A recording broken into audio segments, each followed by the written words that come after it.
भरधाव वेगात निघालेल्या दुचाकीने समोरून येत असलेल्या दुचाकीला जोराची धडक दिली। या धडकेत मुलासोबत सोलापूरकडे येत असलेल्या आईचा अपघाती मृत्यू झाला।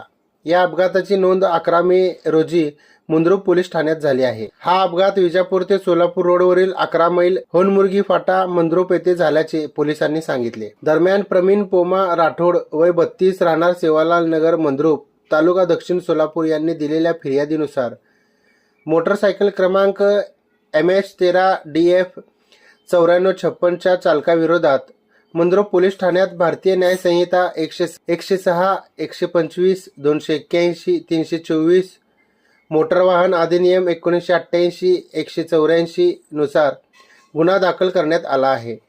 याबाबत पोलिसांनी सांगितले की 8 मे रोजी 9:15 वाजण्याच्या सुमारास विजापूर ते सोलापूर महामार्गावर 11 मैल होनमुर्गी फाट्याजवळ येथे फिर्यादी हे मोटरसायकल MS13BX 6808 वरून आई शेवंताबाई पोमा राठोड वय 54 राहणार सेवालाल नगर मंद्रुप हीच घेऊन सोरेगाव सोलापूरकडे जात असताना होनमुर्गीकडून मोटरसायकल MS13DF 9456 च्या मोटरसायकल स्वाराने भरधाव वेगात येऊन फिर्यादीच्या मोटरसायकलला जोराची धडक दिली।